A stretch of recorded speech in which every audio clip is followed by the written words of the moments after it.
Жұмысшы мамандықтары ел экономикасының негізі болып табылады. Президент бастамасына сәйкес ел көлеміндегі барлық оқу орындарында жұмысшы мамандықтары жылының ашылу рәсімі ұйымдастырылды. Жаңаөзен политехникалық колледжде аталған жылдың құрметіне салтанатты жиын өткізіп, шара аясында арнайы шақырылған қонақтарға білім беру жүйесін таныстырды.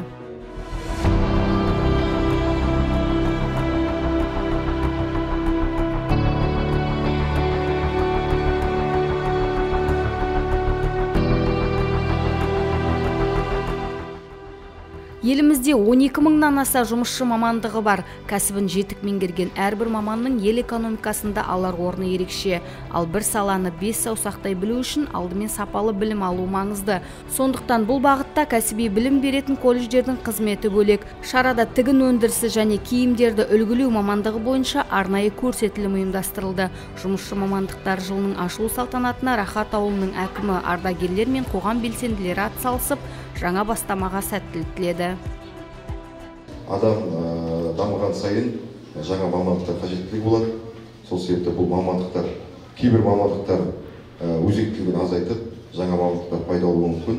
Енді сол себепті біздің осы ауылымыздағы колледж ең басты кәсіпке бастама алатын, өзінің болашақтағы өмірлік азығына бастау алатын жаңа мамандықтарды осы жерден оқып, үйреніп, өзінің болашақтағы орын тауып. Жаңаөзен политехникалық колледжінде 500-ге жуық студент білім алады. Мұнда жұмысшы мамандықтары бойынша ақпараттық жүйелер, бағдарламалық қамтамасыз ету, автомобильге техникалық қызмет көрсету, жөндеу және пайдалану, технологиялық процестерді автоматтандыру және басқару, газбен қамтамасыз ету, программалау, тігін өндірісі сынды кәсіптерді меңгереді. Студенттер 4 жыл білім алып, таңдаған мамандықтарын жетік меңгеріп шығады. Бұл біздің негізгі мақсатымыз қазіргі жастарды ел экономикасының негізі болып табылатын жұмысшы мамандықтарына қызықтырып, сол саланың өзектілігін, маңыздылығын ұқтыру болатын. Соған байланысты бүгін ауыл мектептерінен, яғни осы Рахат ауыл мектептерінен мектеп оқушыларын шақырып, шоппер өз стиліңді жаса, жаңағы жүн өндіру, киіз басу саласы, тақия жасау сияқты осындай шебер сыныптар өткізіп, оларға жеңіл өнеркәсіптің маңыздылығын, қызықтылығын, қандай шеберлік, кәсібилік керектігін осындай іс-шаралар арқылы жеткізгіміз келді.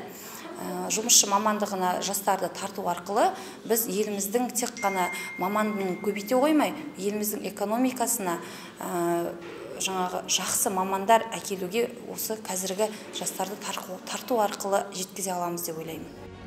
Әмірхан Қыдырбаев технологиялық процестерді автоматтандыру және басқару мамандығы бойынша білім алуда. Екінші курс студенті өндіріске қажетті манометр, деңгей өлшегіш, шығын өлшегіш секілді бірнеше аспапты монтаждау мен жөндеуді үйреніп жатыр. Ол оқумен қатар республикалық ғылыми-практикалық конференцияларға қатысып, өз жобаларын ұсынып жүрген белсенді жас. Мысалы, энергия үнемдеу және энергия тиімділігі бойынша жасақтаған жобасымен республикалық жарыста 2-ші орынды жеңіп алған. Жалпы мақсатының бірі ол осы электр энергиясын үнемдеуде жалпы трансформаторларға пайдалану. Ол дегеніміз, мысалы, жол жиегіндегі жалпы көлік қозғалысы немесе адам қозғалысы болған кезде трансформатор жанады, және осы көлік қозғалысы бұл өтіп кеткеннен кейін өшіп қалады. Осылай біз электр энергиясын үнемдей аламыз. Жалпы электр энергиясын үнемдеудің ең бастысы бізде экономикалық тиімділігі, ол бізде қазіргі таңдағы пайдалы қазбалар қорын сақтап қалуға көмектеседі. Ал экологиялық тиімділігі жалпы пайдалы қазбаларды өндірген кездегі ауаға шығаратын ластанушы заттар азаятын болады. Осылайша біз экологияны және экономиканы тұрақты қалыптастыра аламыз.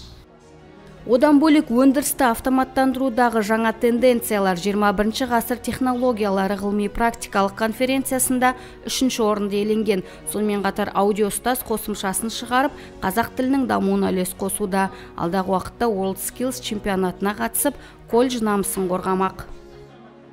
Бұл жобаларда мен бірінде электр энергиясын үнемдеудің ең тиімді жолы, және де жалпы қазіргі таңда өсіп келе жатқан жасөспірімдер жалпы орыс тілінде немесе басқа тілдерде сөйлеп жатады.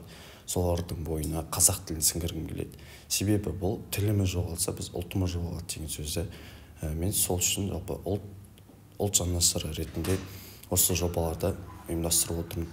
Жалпы менің жетекшім Балхайба Гаухар Науайқызы, менің ұстазым десек те болады. Ол маған көптеген мүмкіндіктерді берді.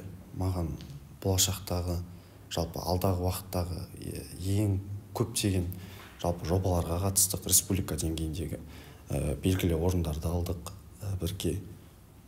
Және мен ұстазыма көп рахметімді айтамын. Студентіме енді сәттілік тілеймін, жауапкершілігі сол молшылық тілеймін. Енді жауапкершілікті жігіт қой. Тек талабы оңынан болсын деймін, биік белестерді бағындыра берсін, жоғары жақтан тек көріне берсін деймін. Әмірхан өте жауапкершілігі мол, айтқан сөзінен тынбайтын, қалайда орын алуға міндетті түрде өте жауапкершілікпен қарайды, қатты дайындалады, өз-өзін жақсы ұстайды, сөйлеуге өте жақсы деп ойлаймын. Автомобильге техникалық қызмет көрсету, жөндеу және пайдалану мамандығында жалпы саны 75 студент білім алады. Мұнда заман талабына сай диагностика жасау, сканерлеуді, аспаптармен, жаңа технологиялық құралдармен жұмыс жасауды меңгереді. Педагогтың айтуынша, қазіргі жастар білімге құштар. Осы кәсіпке қызығушылық танытып, жақсы үйреніп жатқандар көп дейді. Балдардың қызығушылығы қазір өте мол. Қазіргі заманға сай балдар ғой. Олар деген автоматиканы, жағы компьютерді диагностика жүргізу үшін, сканерлеу үшін әртүрлі құрал жабдықтармен жұмыс жасай алады. Тез алып кетеді. Балдар деген мамандыққа деген қызығушылығы қанша жоғары болған сайын, олар деген мамандығын тез игеріп, білікті маман болып шығады.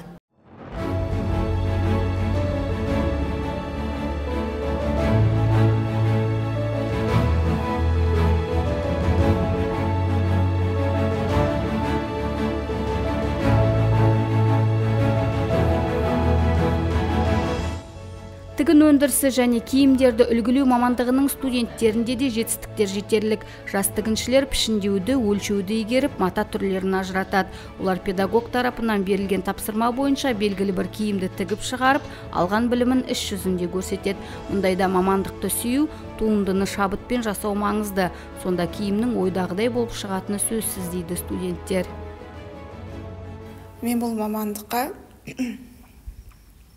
өзімнің қызығушылығымен, кішкентай кезімнен киім тігуге қызыққандықтан осы мамандықты таңдадым. Мен бұл 3 жылдың ішінде киімдерді тігіп, үлгілеп, әртүрлі дизайндар жасап үйрендім. Жалпы менің алдағы мақсатым өзімнің дизайндарымды шығарып, өзім бренд ашып, әртүрлі киімдерді жасап шығару. Мұнай саласының ардагері Жаңаөзен қаласының құрметті азаматы Майлыбай Өтебаев оқу ордасының жастарымен кездесті.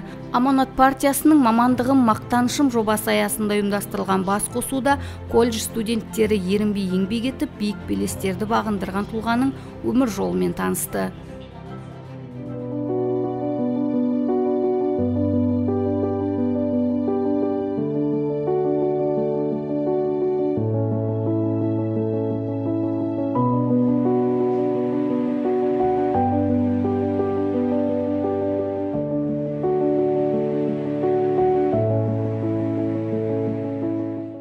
Майлыбай Өтебаев өндіріс саласында 50 жылға жоқ еңбек еткен ардагер мұнайшы. 2024 жылы белгілі тұлғаның 70 жылдық мерейтойына орай Жаңаөзен политехникалық колледжінде арнайы кабинет ашылған болатын. Онда ардагер туралы мағлұматтар жазылып, еңбектері қойылған. Енді міне жастарға еңбек адамының өзімен жақын танысу бұйырып, кездесу ұйымдастырылды. Шарада ардагер өмір жолынан естеліктермен бөлісіп, сауалдарға жауап берді. Жас студент тәлімгерлерге осы жұмысшы мамандығының мәртебесі жайлы айтылды, өзімнің ғылымы еңбектерім жайлы айтылды, жақсы ұйымдастырды. Колледждің ұстаздары, басшысы Тілектес Аманқосқызы. Енді жалпы біздің болашағымыз жастарда ғой.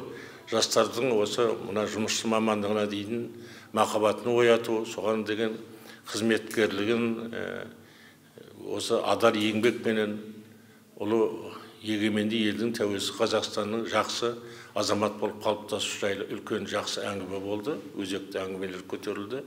Соның үшін ұжымға көп рахметімді айтамын.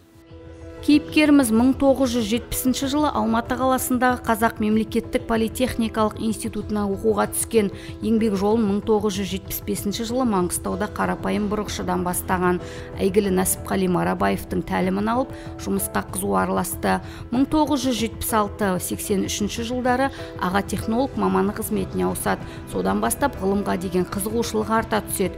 Кейін көптеген жауапты лауазымдарда қызметте болып, 2017 жылы зейнеткерлік шыққан.